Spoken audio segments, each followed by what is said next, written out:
Herbal life nutrition எடுத்து வேகமாக weight loss பண்ணணும்னு நினைக்கிறவங்க நான் சொல்கிற ப்ராடக்ட்லாம் கரெக்டாக உங்கள் கையில் இருந்துச்சு அப்படின்னா கண்டிப்பாக ஒரு மாதத்தில் 6 கிலோலேருந்து 7 கிலோ வரையும் உங்களால் வெயிட் லாஸ் பண்ண முடியும். என்னென்ன ப்ராடக்ட் அப்படின்றத நான் டீட்டெயில்டாக சொல்கிறேன், எப்படிலாம் எடுக்கணும் அப்படின்றதையும் சொல்கிறேன். மறக்காமல் நம்ம சேனல் லைக் பண்ணுங்கள், ஷேர் பண்ணுங்கள். நம்ம சேனலை இப்போ தான் ஃபஸ்ட் டைம் நீங்கள் பார்க்குறீங்க அப்படின்னா சேனலை சப்ஸ்கிரைப் பண்ணிக்கங்க, பக்கத்தில் இருக்கிற பெல் பட்டனையும் ப்ரெஸ் பண்ணிக்கோங்க. வாங்க வீடியோக்குள்ளே போகலாம். வெயிட் லாஸ் பண்ணுறதுக்காக சில பேர் அதிகமான காசு செலவு பண்ணுறீங்க, ஆனால் வெயிட் லாஸில் ரிசல்ட்டே கிடைக்க மாட்டேங்குது. நீங்கள் சரியான ப்ராடக்ட் எடுத்து அப்படின்னா கண்டிப்பா உங்களுக்கு நல்ல ரிசல்ட் கிடைச்சிருக்கும். எப்பவுமே நீங்க ஷேக் ப்ரிப்பேர் பண்ணும்போது காலையில புரோட்டீன் எடுத்துப்பீங்க, நைட்லயும் புரோட்டீன் எடுத்துப்பீங்க. ஆனா இனிமே நீங்க அப்படி எடுக்காதீங்க.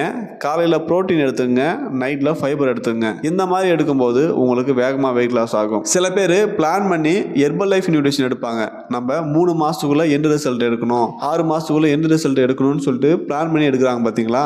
அப்போ நீங்க எந்த மாதிரியான ப்ராடக்ட் எடுத்துக்கணும் அது ரொம்ப முக்கியம். ஏன் அப்படின்னா உங்களுக்கு ஒரு மாசத்துக்கு மினிமம் 5 கிலோலேருந்து 6 கிலோ குறைக்கும் போது தான் உங்களால் ஒரு 6 மாசத்துல ஒரு 30 கிலோவாக குறைக்க முடியும். அப்போ நீங்க ப்ராடக்ட் வந்து சரியான ப்ராடக்ட்டை சூஸ் பண்ணணும். சில பேர் ஆக்டிவேட்டட் ஃபைபர் டேப்லெட் எடுத்துட்டு இருப்பீங்க, ஆனால் ஃபைபர் டேப்லெட் எடுக்கிறது பதிலாக நீங்க பவுடர் எடுத்தீங்க அப்படின்னா ரிசல்ட் வேகமாக இருக்கும். வேகமாக வெயிட் லாஸ் பண்ணுறதுக்கு ஹெர்பல் கண்ட்ரோல் செல்லுலாஸ் இந்த 2 டேப்லெட்டுமே ரொம்ப முக்கியம்.